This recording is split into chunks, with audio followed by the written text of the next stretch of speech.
Bonjour à tous. Je tiens à remercier encore une fois les organisateurs du GRCI de me permettre de prendre la parole et de participer à cet événement scientifique. Même si je me dis que je suis probablement pas à la bonne session.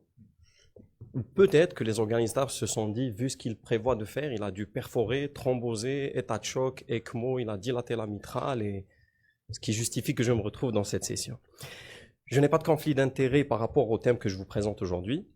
Je vous dirais en introduction que la CIA est la plus fréquente des cardiopathies congénitales. Elle concernerait 56 à 100 cas pour 100 000 naissances. Elle reconnaît trois formes différentes, la CIA ostium primum, la CIA ostium secundum qui est la forme la plus fréquente, la CIA sinus venosus. La fermeture percutanée est destinée à la CIA ostium secundum. 90% de ces CIA se prêtent à cette fermeture et c'est une technique qui a été innovée en 1976.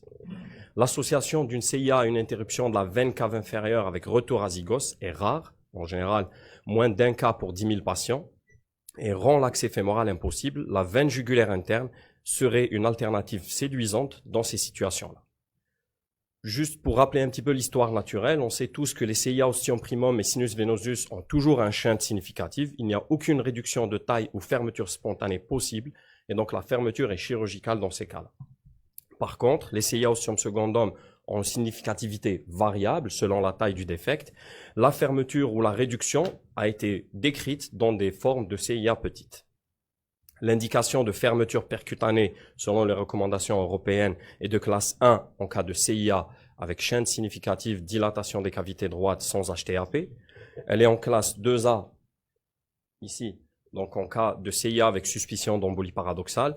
Et elle est en classe 2B en cas de CIA avec HTAP qui reste inférieur à 2 tiers des pressions systémiques. Cette fermeture est indiquée idéalement entre 3 et 5 ans. Elle est usuellement réalisée aux alentours de l'âge de 25 ans et elle reste indiquée même chez le sujet âgé. Je passe donc au cas clinique. C'est une patiente âgée de 32 ans avec un désir de grossesse. Elle est suivie depuis l'âge de 13 ans pour un souffle cardiaque. Son évaluation échocardiographique révèle une CIA ostium secundum avec une dilatation cavitaire droite et une pression artérielle pulmonaire systolique qui est correcte aux alentours de 35-40 mm de mercure. Donc selon les recommandations européennes, c'est une bonne candidate à une fermeture percutanée, ce pourquoi elle est adressée vers notre centre. L'évaluation pré-fermeture retrouve une CIA ostium secundum de 21 mm à l'ETO avec des berges satisfaisantes, comme vous pouvez le voir ici. Et donc on se dit on est face à un cas super simple.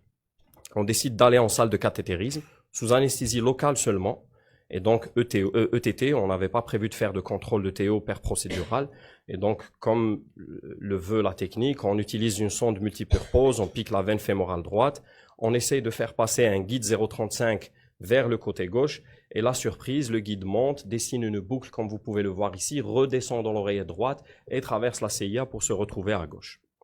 Donc en fin de compte, on est face à une interruption de la veine cave inférieure avec retour à zygos qui n'a pas été visualisé lors de l'évaluation échographique. Et donc on peut voir, malgré la qualité des images, une crosse ici. Donc la veine azygos monte derrière le cœur, dessine une crosse et se jette avec la veine cave supérieure. Clairement, on arrête la procédure à ce niveau-là, on réalise un angioscanner. L'angioscanner ne fait que confirmer l'anomalie, donc interruption de la veine cave inférieure avec présence d'une grande veine azygos qui se jette avec une crosse au niveau de la veine cave supérieure plutôt, pour rejoindre l'oreillette droite. Donc, clairement, on propose à la patiente une fermeture chirurgicale, on discute même la fermeture avec notre chirurgien, mais on se retrouve face à un refus catégorique de la patiente par rapport à cette option chirurgicale. On revoit un petit peu la littérature et on retrouve 7 cas décrits d'interruption de la veine cave inférieure où la CIA a été fermée par voie jugulaire.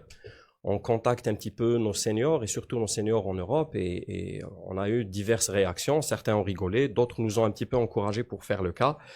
On a pris au fait notre courage à deux mains. On a réalisé une échographie de la jugulaire en position de Tredelenburg. On a vu que la jugulaire offrait un très bon calibre, nous permettait donc d'accéder vers la CIA.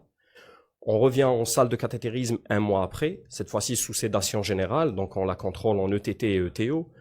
On ponctionne la veine jugulaire en position de Tredelenburg. On fait passer notre multipurpose, donc on descend très facilement. On fait passer notre guide rigide et on essaye de le positionner comme le veut l'habitude dans les veines pulmonaires, donc gauche, supérieure et inférieure. Mais à chaque fois qu'on essaye de faire ramener le ballon de calibration, tout le système tombe parce qu'on n'a pas assez de support.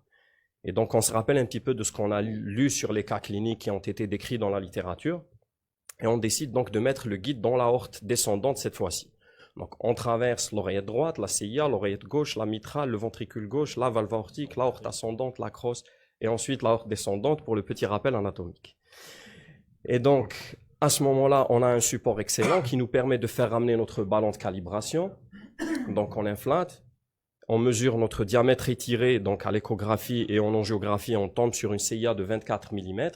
La prothèse qui me semblait, donc à ce moment-là, adaptée à cette CIA, était une prothèse de 26, j'avais une 20 ou une 26. Et pour mettre une 26, il nous faut une hauteur du septum de 40 mm, ce qui est pile poil la hauteur du septum de la patiente. Pour rappel, le diamètre qu'on vous donne sur le chiffre que vous avez sur la boîte, c'est le diamètre de la partie centrale de la prothèse. Et il faut compter pour le disque de rétention vers son OG, ce qu'on appelle nous la jupette, il faut compter 7 mm de plus de chaque côté.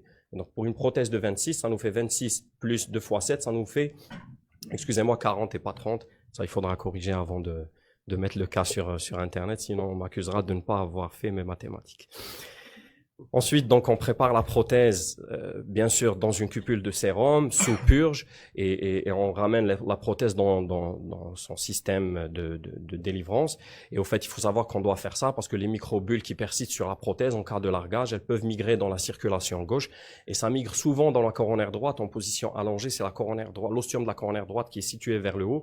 Et pour ceux qui font de la CIA, ça vous explique les cas de sus-décalage que vous avez dans le territoire inférieur qui sont transitoires et qui disparaissent, et que vous pouvez éviter en flushant bien votre prothèse et en la préparant correctement. Donc on prépare, comme vous pouvez le voir, dans une cupule de sérum. On a toujours notre guide qui était dans l'aorte. On fait passer le delivery system, donc la gaine qui permet de délivrer donc la prothèse à l'intérieur de l'oreillette gauche. Cette fois-ci, on fait passer progressivement la prothèse, vous voyez, sous contrôle de l'échographie transœsophagienne. On largue le disque auriculaire gauche, on retire un petit peu, on largue le disque auriculaire droit. L'échocardiographiste, là, vous voyez les deux sondes, donc on bascule entre ETT et ETO à chaque fois pour voir les différentes berges. On était hyper stressés et on voit qu'après plusieurs tentatives, là, on n'avait pas attrapé, mais après plusieurs tentatives, l'échographiste nous dit que toutes les berges sont accrochées. On essaye de faire une petite manœuvre comme ça de mobilisation de la prothèse. On voit qu'elle accroche bien les berges et on prend notre souffle, on prend notre courage à deux mains et on finit par larguer la prothèse. Donc les suites chez la patiente ont été favorables. Elle a présenté un volumineux hématome au site de ponction qui s'est résorbé progressivement. Sa sortie a été faite 72 heures après. On a mis de l'aspirine pendant 6 mois. Elle a été contrôlée à J7. Elle a été contrôlée au premier mois de son implantation.